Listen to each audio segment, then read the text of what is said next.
नमस्कार दोस्तों, जय हिंद। लोकसभा चुनाव 2024 जिसका आज छठा फेज था। आज दिल्ली में वोटिंग हुई और अभी इसके बाद एक फेज का चुनाव और बाकी है।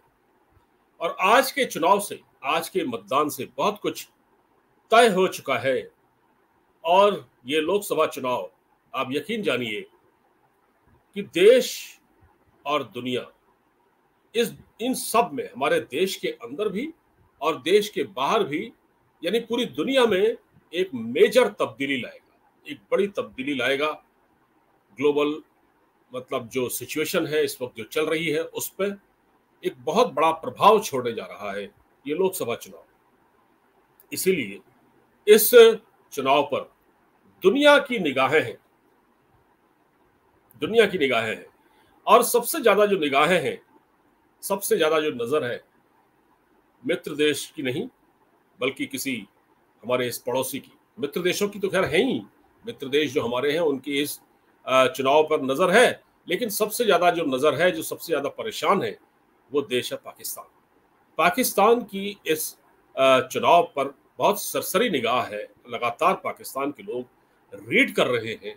और जैसा कि प्रधानमंत्री नरेंद्र मोदी ने एक टेलीविजन चैनल को एक लंबा चौड़ा कल इंटरव्यू दिया और उसमें उन्होंने ये जिक्र किया कि पाकिस्तान के लोगों की परेशानी तो मैं हूं, और लेकिन जो हमारे देश में कुछ कुछ लोग हैं, मुझे उन पर रहम आता है।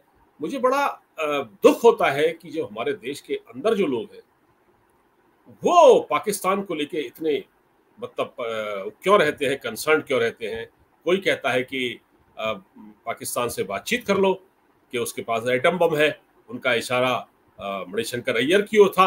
उनका इशारा जम्मू कश्मीर के पूर्व मुख्यमंत्री फारूक अब्दुल्ला की ओर भी था, जो चाहते हैं कि पाकिस्तान से बातचीत की जाए, जो पाकिस्तान से दोस्ती की लगातार हिमायत करते हैं।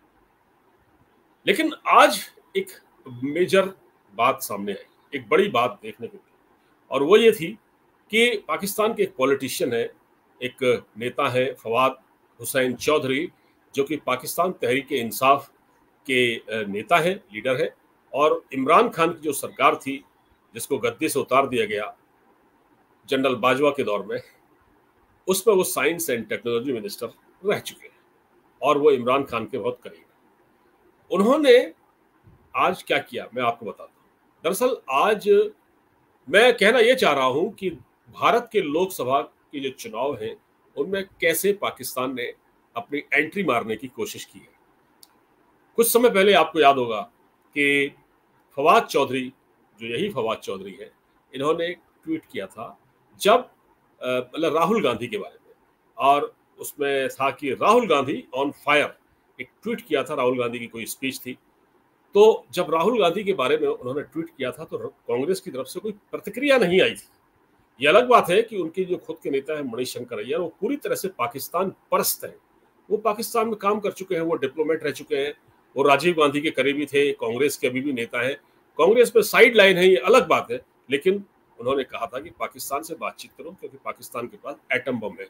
तो मोदी जी ने आज जो कल एक इंटरव्यू दिया रजत शर्मा को, इंडिया टीवी के जो एडिटर इन चीफ है, मालिक है, उनको इंटरव्यू दिया तो उन्होंने कहा कि मैं, जब उनसे पूछा गया कि आपके नेता पाकिस्तान का नाम लेकर डराते हैं, कांग्रेस के नेता, तो उन्होंने कहा कि मैं लाहौर होके आ गया हूँ, मणिशंकर अय्यर की ओर इशारा था, मैं देख चुका हूँ कि उनके पास क्या ताकत है। तो इस तरह से था। लेकिन आज क्या हुआ? आज अरविंद केजरीवाल जो दिल्ली के मुख्यमंत्री हैं, और दिल्ली के मुख्यमंत्री हैं और वो हमेशा गलत वजहों से चर्चा में रहते हैं। अभी कल तक, अभी भी चल रहे हैं, बल्कि वो स्वाति मालीवाल का जो केस है पिटाई का, उनके घर के ही अंदर विभव कुमार, उनके सेक्रेटरी, उनके पीए ने उनकी पिटाई की थी, स्वाति मालीवाल की। दोनों ओर से एफआईआर दर्ज है और विभव कुमार तो अभी जेल में है। 4 दिन की जुडिशियल कस्टडी में उनको भेज दिया है। पहले उनको पुलिस रिमांड में लिया गया था 5 दिन की, उसके बाद 4 दिन की जुडिशियल कस्टडी में तिहाड़ जेल भेज दिया गया। वो गलत वजहों से चर्चा में रहते हैं। अब हुआ क्या कि अरविंद केजरीवाल जैसे नेता जब कुछ बोलते हैं तो वो एक तरह से, मैं जो समझाने चाह रहा हूं आप जरा समझिएगा। और दोस्तों, सबसे बड़ी बात यह है कि मैं ये वीडियो बना रहा हूं तो इसको प्लीज आप शेयर जरूर करें, दोस्तों में जितना हो सके शेयर करें।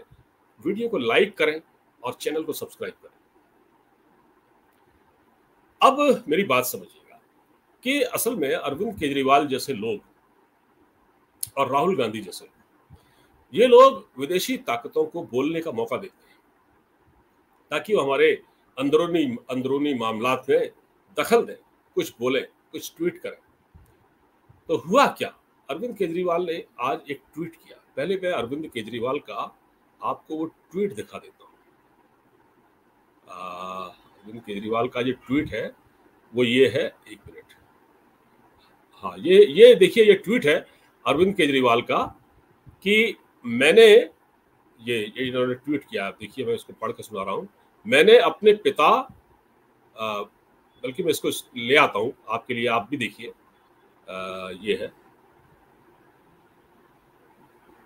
अभी दिखाता हूँ आपको।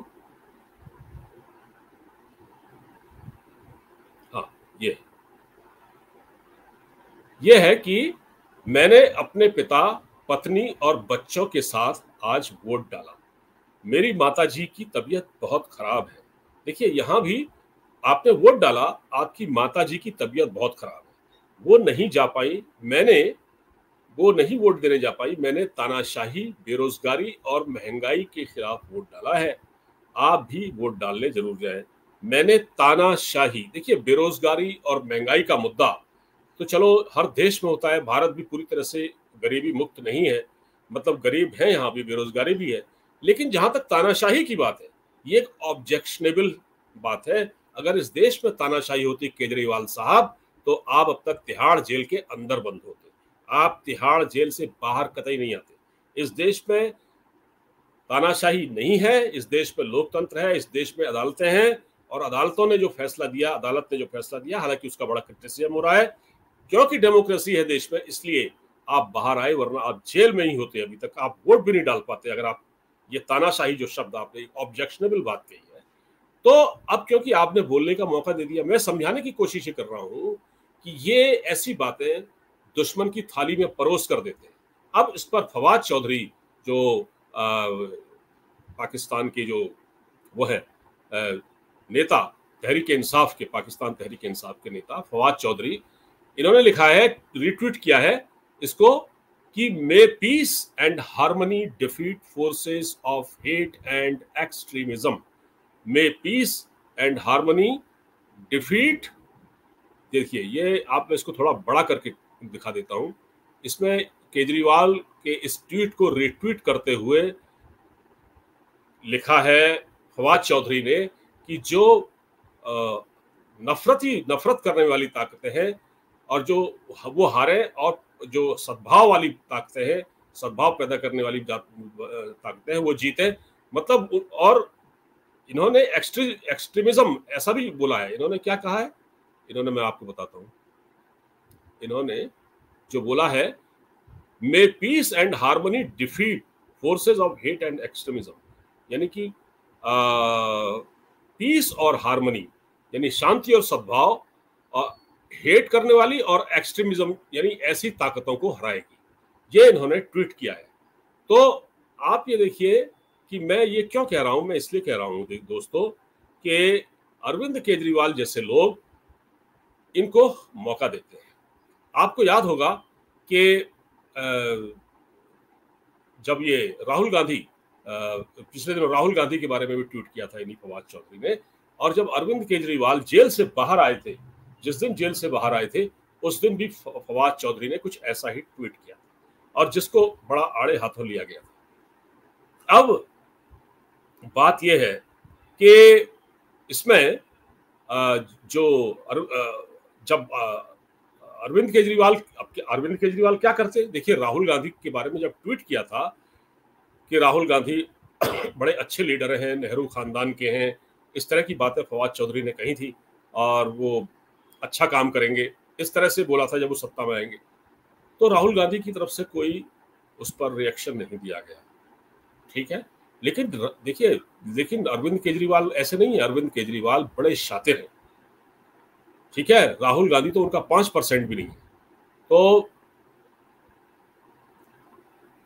केजरीवाल ने इसका जवाब दे दिया। केजरीवाल ने कहा कि आप अपने देश के बारे में सोचिए, हमें आप नसीहत मत दीजिए, इस तरह की बातें उन्होंने लिखी।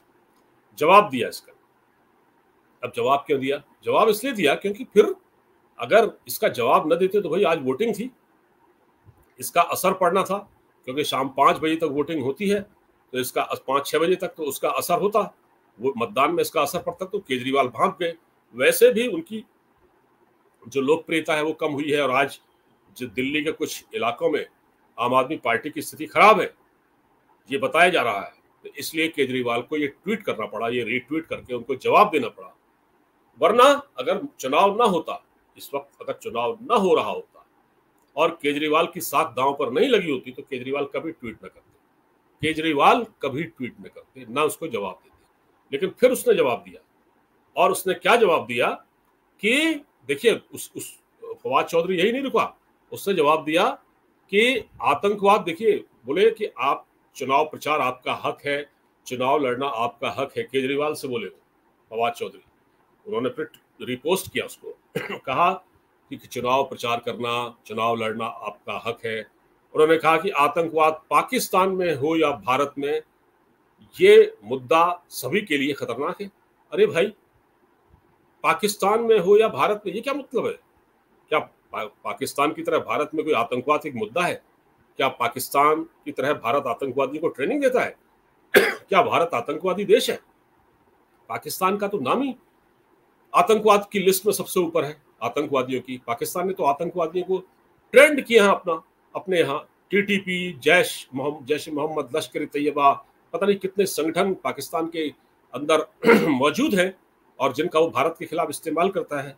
और जो तहरीक तालिबान पाकिस्तान, जो टीटीपी, उनको जो घुस घुस के घर के अंदर मार रहा है, इनको किसने ट्रेंड किया था? पाकिस्तान की फौज ने, पाकिस्तान की आईएसआई ने। भारत में किसी आतंकवादी संगठन को ट्रेनिंग नहीं दी गई। और भारत हो या पाकिस्तान, आतंकवाद किसी के लिए ठीक नहीं है। क्या मतलब है इसको कहने का? कुल मिलाकर आप मेरी बात समझिए, अगर अरविंद केजरीवाल ये जो ट्वीट है इसमें से तानाशाह और इस प्रकार की लैंग्वेज यूज न करते, तो शायद फवाद चौधरी को मौका नहीं मिलता ये ट्वीट करने का। लेकिन ये लोग मौका देते हैं, ये जानते हैं, और ये वही अरविंद केजरीवाल है। आप सुन लीजिए मेरी बात। फवाद चौधरी ने जो ट्वीट किया है, जो अरविंद केजरीवाल को लेकर कि आपके जीतने से पीस और हार्मनी पैदा होगी, इस तरह की जो बातें कही है ना, वो क्यों कही है? क्योंकि ये वो अरविंद केजरीवाल है जिसने, जब उरी में सर्जिकल स्ट्राइक हुई थी, भारत ने उरी में सर्जिकल स्ट्राइक की थी, जब हमारे सोते हुए जवानों को, कैंप में सो रहे थे, उनको आतंकवादियों ने, पाकिस्तान के आतंकवादियों ने वहां मारा था, उनकी हत्या की थी। तो ये अरविंद केजरीवाल वो व्यक्ति है जिसने सर्जिकल स्ट्राइक जब भारत ने की, तो उसके सबूत मांगे थे, उसके सबूत मांगे थे अरविंद केजरीवाल ने। बालाकोट स्ट्राइक के सबूत मांगे थे, ये चुप रहे थे। तो क्या आप इनसे उम्मीद करते हैं? तो ये सवाल है कि भाई, आखिर फवाद चौधरी, डब्बू जी और ये केजरीवाल और पाकिस्तान के बीच कनेक्शन क्या है? राहुल गांधी और पाकिस्तान के बीच कनेक्शन क्या है? मणिशंकर अय्यर और पाकिस्तान के बीच कनेक्शन क्या है? माफ कीजिए दोस्तों, मैं ये पूछ रहा हूं कि डब्बू जी, मैं क्यों कह रहा हूं इसको पाकिस्तान में डब्बू जी कहा जाता है फवाद चौधरी। मैं थोड़ा इसके बारे में बता देता हूं। असल में क्या है कि ये पाकिस्तान तहरीक इंसाफ का लीडर था, ये साइंस एंड टेक्नोलॉजी मिनिस्टर था। पाकिस्तान में इसको बड़ा प्रोग्रेसिव माइंडेड व्यक्ति के, एक बड़ा लिबरल माइंड का इसको सोचा देखा जाता है, जबकि ये है नहीं। तो इसको बड़ा पसंद करते हैं कुछ यहाँ के, जो हमारे इंडिया के जो कुछ पत्रकार हैं, जो वहाँ पाकिस्तान जाते रहे ना बीच में, कभी कभी कराची और लाहौर उन्होंने यात्राएं की है ना 1-2 बार, वो बहुत पसंद करते हैं इसको, क्योंकि ये ऐसी ही बातें करता है। तो इसने, ये भारत के इंटरनल मामले में हमेशा ऐसी बातें करता है, टांग अड़ाता है। तो इसको ये क्या था कि इस पर केस बना दिया था पाकिस्तान आर्मी ने। जब पाकिस्तान में 9 मई का ड्रामा हुआ था ना पिछली बार, जिस पर पीटीआई के तमाम वर्कर्स को जेल में भेज दिया गया था, और अभी बहुत सारे जेल में है। शाह महमूद कुरैशी जैसे जो विदेश मंत्री को धक्के मार के गाड़ी में अंदर डाल के सीधे जेल में बंद कर दिया गया, आज भी जेल में है। उनमें से डब्बू जी भी थे, इनको पाकिस्तान में डब्बू जी कहा जाता है। मोटा मोटा है ये, तो इसको डब्बू जी कहा जाता है। इसको गाड़ी में पकड़ कर ले गए, और इसको जब ये हाई कोर्ट में अंदर जा रहा था, वहां से पकड़ के लाई, कॉलर पकड़कर पुलिस, और गाड़ी में डाल के इसको ले गई। और ये इमरान खान की पार्टी का था, तो उनकी सबको इन्होंने जेल में, पाकिस्तान की आर्मी ने वहां को जेल में पकड़कर उनको खूब पिटाई की, इनका सॉफ्टवेयर अपडेट कर दिया।